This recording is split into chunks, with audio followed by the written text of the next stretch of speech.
नमस्कार, मैं हूं शशि तुषार शर्मा। आज तक पंजाब के स्पेशल बुलेटिन में यूके, यूएस और कनाडा समेत सभी अंतर्राष्ट्रीय दर्शकों का स्वागत है।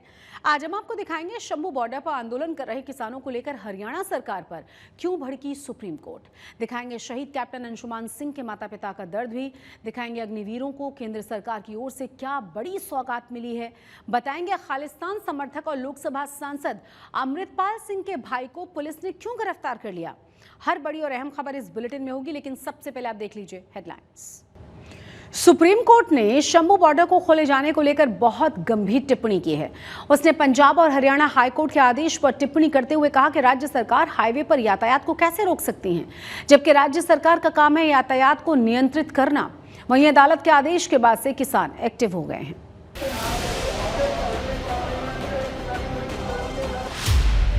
शंभू बॉर्डर पर प्रदर्शन कर रहे किसानों को बड़ी राहत। सुप्रीम कोर्ट ने लगाई हरियाणा सरकार को फटकार।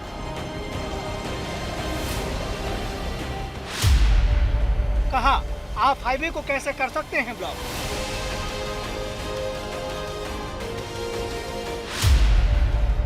देश के नागरिक हैं किसान, उनकी बात सुनिए। किसान आंदोलन के चलते पिछले कई महीनों से शंभू बॉर्डर बंद चल रहा है, जिसे खोलने को लेकर पंजाब और हरियाणा हाईकोर्ट के आदेश के खिलाफ हरियाणा सरकार ने सुप्रीम कोर्ट में अपील की थी। इस पर सुप्रीम कोर्ट ने हरियाणा सरकार को फटकार लगाई है। साथ ही किसानों की बात सुनकर जल्द से जल्द समाधान निकालने की बात कही है। जज साहब ने इस केस में 10 जुलाई को एक जजमेंट दी और उसमें कहा कि 7 दिन का हरियाणा सरकार को समय दिया कि इसको खोल दिया जाए, क्योंकि बहुत ज़्यादा, और इन्होंने कहा था कि एक्सपेरिमेंटल बेस पे इसको खोला जाए क्योंकि लोगों को काफ़ी प्रॉब्लम आ रही है। मैं जज साहब का इस जो ऑर्डर दिया उन्होंने हाई कोर्ट का धन्यवाद करता हूँ, क्योंकि उन्होंने एक अम्बाला को सेव करने का काम किया। ना केवल अम्बाला को, हरियाणा, पंजाब, चंडीगढ़ को, दिल्ली से जम्मू कश्मीर तक का जो कारोबार है वैसे ही NH-44 से चलता है। हमें उम्मीद है कि 7 दिन में हरियाणा सरकार से मैं यही प्रार्थना करना चाहूँगा कि वो 7 दिन में बॉर्डर खोलेगी ताकि आवाजाही शुरू हो, बिजनेस दोबारा शुरू हो। पिछले 6 महीने से किसान दिल्ली कूच करने को लेकर यहाँ पर डटे हुए हैं, जिसके बाद से ही हरियाणा पुलिस ने यहाँ पर रास्ता बंद कर रखा है, जिसे पंजाब हरियाणा हाईकोर्ट ने शंभू बॉर्डर को 1 सप्ताह में खोलने का आदेश दिया था। इसी के खिलाफ हरियाणा सरकार सुप्रीम कोर्ट गई थी, जहाँ सुप्रीम कोर्ट ने किसानों को राहत देते हुए हरियाणा सरकार को जमकर फटकार लगाई। वहीं अदालत के आदेश के बाद किसान एक बार फिर एक्टिव होने लगे हैं। साथ ही दिल्ली कूच को और सरकार के खिलाफ आंदोलन तेज करने की बात कह रहे हैं। अब देखते हैं हरियाणा सरकार का आने वाले समय में क्या निर्णय होता है। तो हम पूरी कोर्ट की प्रक्रिया को देख रहे हैं। आज अगर सुप्रीम कोर्ट की टिप्पणी हुई है कि हाईवे को रोका नहीं जा सकता, तो इसे सुखद कहते हैं, पर बहुत लेट सब कुछ हमारे सामने आ रहा है। और आज अब हम अगले जत्थे की यहाँ तैयारी कर रहे हैं अब्दाल मजीठा इलाके में, जो 20 अगस्त को शंभू बॉर्डर की ओर रवाना होगा। पंजाब के कई जिलों से करीब 400 किसान अभी भी शंभू बॉर्डर पर डेरा डाले हुए हैं। 5 महीनों से चल रहे विरोध प्रदर्शन के दौरान 2 दर्जन से अधिक किसानों की भी मौत हो चुकी है। हालांकि अदालत के आदेश के बाद दिल्ली कूच को लेकर किसानों को काफी राहत मिली है। आज तक ब्यूरो। सियाचिन में साथियों को बचाने में शहीद हुए कैप्टन अंशुमान सिंह के परिवार को उनके अदम्य साहस और बहादुरी के लिए 5 जुलाई 2024 को राष्ट्रपति ने कीर्ति चक्र से सम्मानित किया था। मगर अब अंशुमान सिंह के माता पिता का एक और दर्द सामने आया है। उनका कहना यह है कि उनकी बहू स्मृति कीर्ति चक्र समेत अपना सारा सामान लेकर और उनके बेटे का भी सारा सामान लेकर अपने घर गुरुदासपुर चली गई हैं। और यही नहीं, उसने अपना पता भी बदलवा कर अपने घर गुरुदासपुर का पता दर्ज करवा दिया है। उनके बेटे को उनके अदम्य साहस के लिए जो कीर्ति चक्र दिया गया था, तो नियम के अनुसार माँ और पत्नी दोनों ही इसका सम्मान करते और दोनों को बुलाया गया। राष्ट्रपति ने कीर्ति चक्र सौंपा तो शहीद कैप्टन की मां और पत्नी दोनों ने उसे लिया। लेकिन अब शहीद कैप्टन अंशुमान सिंह की मां से माता और पिता का कहना यह है कि कीर्ति चक्र छूने के लिए भी अब वो तरस रहे हैं, क्योंकि उनकी बहू उसको भी अपने साथ लेकर चली गई है। 19 जुलाई 2023 की वो तारीख जब सियाचिन में अपने साथियों को बचाने में कैप्टन अंशुमान सिंह शहीद हो गए। सरकार ने 5 जुलाई को कीर्ति चक्र दिया। यह कीर्ति चक्र देने के दौरान अंशुमान सिंह की पत्नी और उनकी मां दोनों ही इस समारोह में शामिल हुए थे। लेकिन आज हमारे साथ अंशुमन सिंह के पिता और मां हैं। उनकी अपनी वेदना है, वेदना कि उस समारोह के बाद अपने शहीद बेटे को मिले वो कीर्ति चक्र दोबारा नहीं देख पाए। क्यों नहीं देख पाए, हम उनके पिता से ही जानेंगे। हमारे साथ बात करने के लिए अंशुमन सिंह के पिता रावी प्रताप सिंह जी हैं। सर, क्या हुआ 5 जुलाई को जब आप कीर्ति चक्र मिला, समारोह हुआ, कौन कौन गए थे, कैसे क्या हुआ, और फिर ये मेडल कहाँ चला गया? देखिए, 5 जुलाई को जो निर्धारित मापदंड हैं, नियमानुसार शादी होने के बाद पत्नी और मां दोनों जाती हैं संयुक्त रूप से ग्रहण करने के लिए। तो उसी क्रम में मेरी पत्नी और मेरी बहू दोनों गई थी, उसको ग्रहण किया उन्होंने। ग्रहण करने के बाद जब हम लोग निकल रहे थे राष्ट्रपति भवन से, तो मेरी पत्नी के हाथ में फिर 26 पंजाब रेजिमेंट की शो सामने लेकर दिया कि एक बार फोटो खिंचा लेते हैं।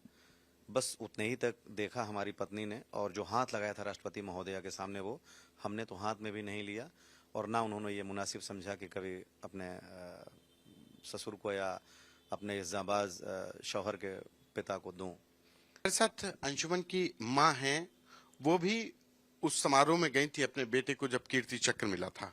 देखा था आपने चक्र हाथ में लिया? कब लिया था आखिरी बार? नहीं लिया, बस मैं हाथ बढ़ाई थी। वो मैं कोशिश कर रही थी कि चलो वो पकड़िए, पर राष्ट्रपति जी मेरे तरफ देखी कि हाथ नहीं बढ़ा रही है। आप लोग देखे होंगे, मैं कुछ सेकेंड के बाद ही मैं हाथ ले गई हूँ और फिर मैं हाथ हटा दी। दुख ही इस बात की है कि एक बार बोलती कि माँ बाप एक बार पकड़ के हाथ में देख लें, खोल के देख तो लें कि कैसा बेटा के लिए इतना बड़ा सम्मान मिला है। इसका बहुत दर्द है। ये दर्द, ये वेदना उस माँ का, उस पिता का जिन्होंने अपना होनहार बेटा खोया, देश के लिए शहीद हुआ, लेकिन उनका दर्द कि बेटा चला गया और बेटे को जो सम्मान मिला था, जो कीर्ति चक्र उसने जान देकर पाया था, वो भी मेडल एक बार छूने को नहीं मिला। सिर्फ अब यादें इनको दिलो दिमाग में जिंदगी ताजा रहेंगी।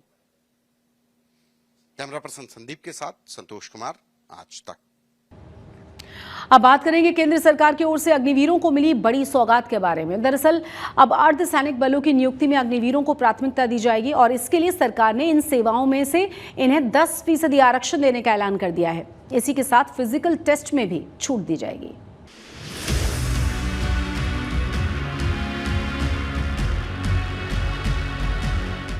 देश की सेवा में जुटे अग्निवीर जवानों को सेना में 4 साल सेवा के बाद अर्धसैनिक बलों में भी काम करने का मौका मिलेगा।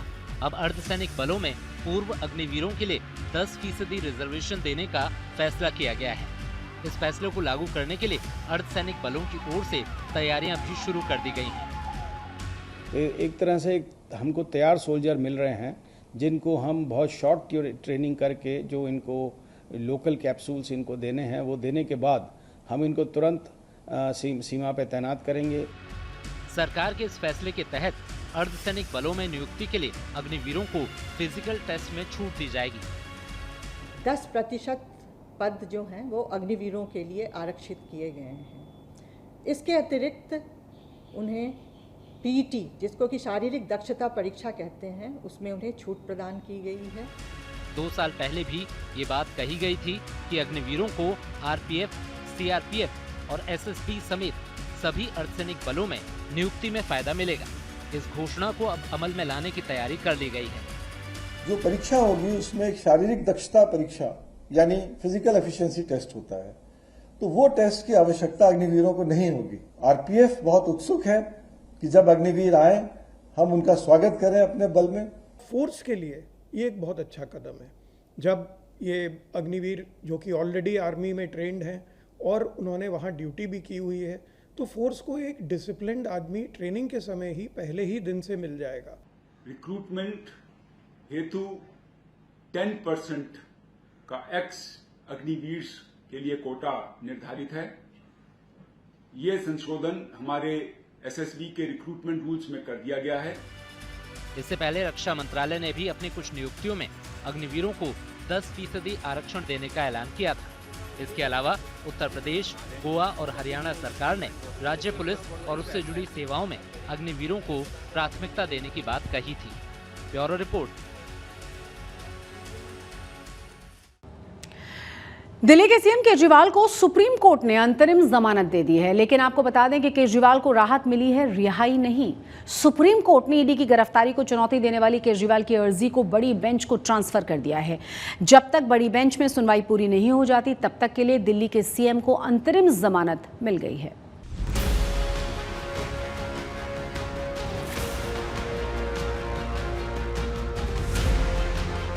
शराब घोटाले में सीएम केजरीवाल के खिलाफ जांच एजेंसियों की ऐसी फांस पड़ी है कि सुप्रीम कोर्ट से अंतरिम जमानत मिलने के बावजूद जेल से पीछा नहीं छूटता। अरविंद केजरीवाल 25 जुलाई से पहले जेल से निकलते नहीं दिखते, क्योंकि राउस एवेन्यू कोर्ट ने सीबीआई वाले मामले में उनकी हिरासत फिर बढ़ा दी है। हालांकि आज सुप्रीम कोर्ट ने ईडी की गिरफ्तारी वाले मामले में सशर्त जमानत देते हुए मामले को बड़ी बेंच में भेज दिया है। लार्जर बेंच कॉन्स्टिट्यूट होगी।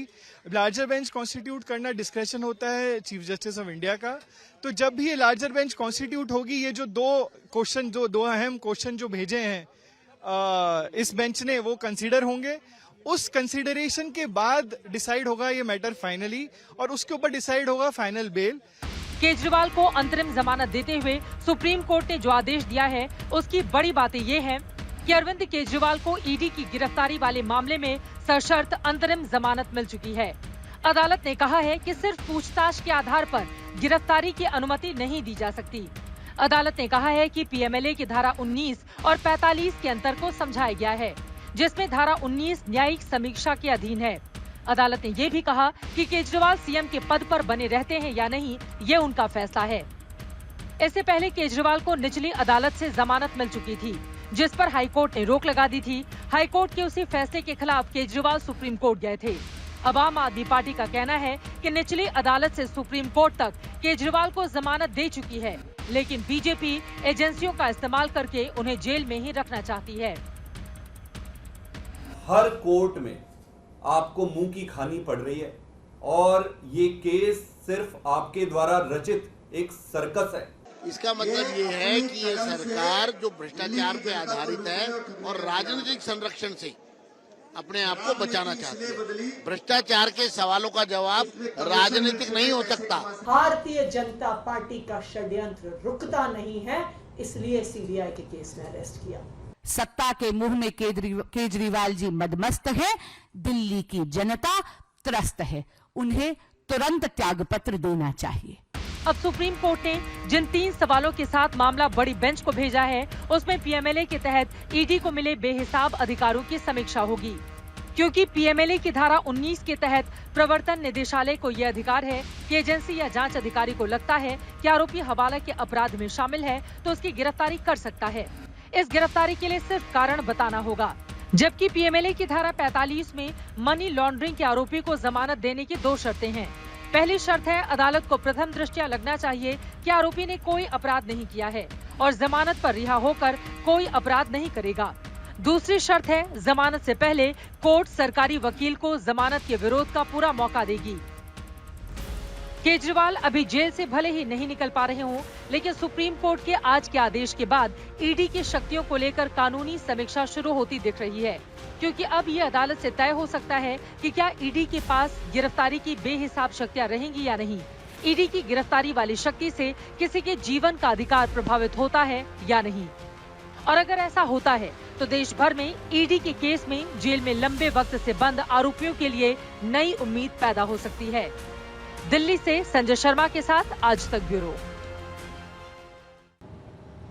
खालिस्तान समर्थक और लोकसभा सांसद अमृतपाल सिंह के भाई को ड्रग्स के मामले में गिरफ्तार कर लिया गया है।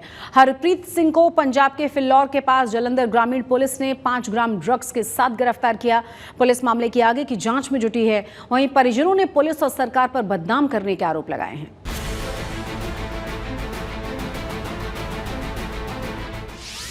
ड्रग्स के साथ पकड़ा गया अमृतपाल सिंह का भाई। पंजाब पुलिस ने जालंधर से हरप्रीत सिंह को किया अरेस्ट। पिता ने लगाया पुलिस पर बदनाम करने का आरोप। पंजाब पुलिस को रूटीन चेकिंग के दौरान एक बड़ी सफलता हाथ लगी है। खालिस्तान समर्थक और लोकसभा सांसद अमृतपाल सिंह के भाई को ड्रग्स मामले में गिरफ्तार किया गया है। हरप्रीत सिंह के पास से 5 ग्राम ड्रग्स बरामद हुई है। हरप्रीत सिंह और उसके एक साथी की पंजाब के फिल्लौर के पास से गिरफ्तारी हुई है। पुलिस मामले की आगे की जांच कर रही है। ਰਿਹਾ ਕਿ ਉਹਨਾਂ ਨੇ ਇੱਕ ਅੱਜ ਤੇ ਬਾਗਾ ਪੁਰਾਣਾ ਇੱਕ ਬੰਦੀ ਸਿੰਘਾਂ ਦੀ ਰਿਹਾਈ ਲਈ ਇੱਕ ਮਾਰਚ ਸੀਗਾ, ਉਹਦੇ 'ਚ ਵੀ ਉਹਨਾਂ ਭਾਗ ਲੈਣਾ ਸੀ। ਸ਼ਾਇਦ ਉਹ ਕਿਸੇ ਆਪਣੇ ਸੰਗੀ ਸਾਥੀ ਨੂੰ ਇਧਰ ਉਧਰ ਕਹਿਣ ਵਾਸਤੇ ਵੀ ਗਏ ਹੋਣ ਕੱਲ ਵਾਸਤੇ, ਤੇ ਉਹ ਚੀਜ਼ਾਂ ਨੂੰ ਰੋਕਣ ਵਾਸਤੇ ਜਾਂ ਸਾਡੇ ਪਰਿਵਾਰ ਦੀ ਕਿਰਦਾਰ ਕੁਸ਼ੀ ਕਰਨ ਵਾਸਤੇ ਅਮਰਤਪਾਲ ਨੂੰ ਜਿਹੜੇ ਬਦਨਾਮ ਕਰਨ ਵਾਸਤੇ, ਕਿ ਜੋ ਅਮਰਤਪਾਲ ਦੀ ਜਾਂ ਸਰਬਜੀਤ ਦੀ ਜਿੱਤ ਹੋਈ ਆ, ਮੇਰੇ ਖਿਆਲ ਕਿ ਪੰਜਾਬ ਵਿਰੋਧੀ ਸ਼ਕਤੀਆਂ ਨੂੰ ਉਹ ਬਰਦਾਸ਼ਤ ਨਹੀਂ ਹੋ ਰਹੀ, ਤੇ ਉਹਨਾਂ ਨੂੰ ਕਿਸੇ ਵੀ ਤਰੀਕੇ ਨਾਲ ਬਦਨਾਮ ਕਰਕੇ ਇਹੋ ਜਿਹੇ ਹਾਲਾਤ ਪੈਦਾ ਕਰਕੇ ਕਿ ਇੱਕ ਤੇ ਉਹ ਬਾਹਰ ਨਾ ਆ ਸਕਣ, ਤੇ ਦੂਜਾ ਇਹ ਜਿਹੜਾ ਉਹਨਾਂ ਦਾ ਮਿਸ਼ਨ ਹੈ ਉਹਨੂੰ ਕਿਸ ਤਰੀਕੇ ਨਾਲ ਫੇਲ ਕੀਤਾ ਜਾ ਸਕੇ।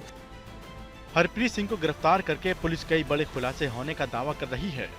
वहीं हरप्रीत सिंह की गिरफ्तारी पर अमृतपाल के पिता तरसेम सिंह ने पुलिस और सरकार पर बड़ा आरोप लगाया है। तरसेम सिंह का कहना है कि सरकार हमें बदनाम करना चाहती है। पुलिस नशाखोरी रोकने का काम करने के बजाय दबाव में काम कर रही है। ਨੈਸ਼ਨਲ ਹਾਈਵੇ ਦੇ ਸਾਈਡ ਤੇ ਠੀਕ ਹੈ, ਉੱਥੇ ਗੱਡੀ ਲਗਾਈ ਹੋਈ ਸੀਗੀ, ਇੱਕ ਕਰੇਟਾ ਗੱਡੀ ਸੀਗੀ, ਤੇ ਜਦੋਂ ਅਸੀਂ ਉਹਦੇ ਵਿੱਚ ਚੈੱਕ ਕੀਤਾ ਤੇ 2 ਮੁੰਡੇ ਸਾਡੀ ਪਾਰਟੀ ਨੂੰ ਲੱਭੇ, ਤੇ ਸਸਪੀਸ਼ੀਅਸ ਸੀਗਾ, ਕੋਈ ਲੱਗਦਾ ਸੀਗਾ ਵੀ ਕੋਈ ਸ਼ੱਕੀ ਚੀਜ਼ ਹੋ ਸਕਦੀ ਹੈ, ਤੇ ਮੌਕੇ ਤੇ ਅਸੀਂ ਆਪਣੇ ਆਫੀਸਰ ਨੂੰ ਵੀ ਉੱਥੇ ਬੁਲਾਇਆ ਗਿਆ, ਜਿਹੜੇ ਸਾਡੇ ਡੀਐਸਪੀ ਫਿਲੌਰ ਹੈ, ਉਹਨਾਂ ਦੀ ਸਰਚ ਕੀਤੀ ਗਈ, ਤੇ ਅਲਟੀਮੇਟਲੀ ਫਿਰ ਉਹਨਾਂ ਤੋਂ ਕੰਟਰਾਬੈਂਡ ਜਿਹੜਾ ਮੈਟੈਮਫੀਟਾਮੀਨ ਜਿਹਨੂੰ ਆਪਾਂ ਆਮ ਭਾਸ਼ਾ 'ਚ ਆਈਸ ਕਹਿ ਦਿੰਦੇ ਆ, ਉਹ ਰਿਕਵਰ ਹੋਈ। ਉਹਦਾ ਵੇਖ ਕੀਤਾ ਗਿਆ, 4 ਗ੍ਰਾਮ ਆਈਸ ਮਿਲੀ, ਤੇ ਨਾਲ ਇੱਕ ਵੇਇੰਗ ਸਕੇਲ ਵੀ ਸੀਗਾ। ਫੋਨ ਵੀ ਉਹਨਾਂ ਕੋਲ 2 ਫੋਨ ਇੱਕ ਲੜਕੇ ਕੋਲ ਸੀਗੇ ਜਿਹਦਾ ਨਾਮ ਲਵਪ੍ਰੀਤ ਹੈਗਾ, ਪੁੱਤਰ ਗੁਰਪ੍ਰੀਤ, ਇਹ ਚੀਮਾਬਾੜ ਦਾ, ਬਿਆਸ ਥਾਣੇ ਦਾ, ਤੇ ਇੱਕ ਬੰਦਾ ਸੀਗਾ ਜਿਹੜਾ ਕੰਡਕਟਰ ਸਾਈਡ ਤੇ ਬੈਠਾ ਸੀਗਾ ਗੱਡੀ ਦੀ, ਉਹਦਾ ਨਾਮ ਹਰਪ੍ਰੀਤ ਉਰਫ ਹੈਪੀ ਹੈਗਾ। ਇਹ ਹੈਗਾ ਪੁੱਤਰ ਤਰਸੇਮ ਸਿੰਘ ਵਾਸੀ ਜੱਲੂਪੁਰ खेड़ा थाना खिलचियां। आरोपी हरप्रीत सिंह वारिस पंजाब देके के प्रमुख और खालिस्तान समर्थक अमृतपाल सिंह का भाई है। अमृतपाल ने हाल ही में सांसद के रूप में शपथ ली है, लेकिन एनएसए के आरोप में वो जेल में सजा काट रहा है और अब पुलिस अमृतपाल के भाई को गिरफ्तार करके बड़ी कामयाबी मान रही है। आज तक ब्यूरो।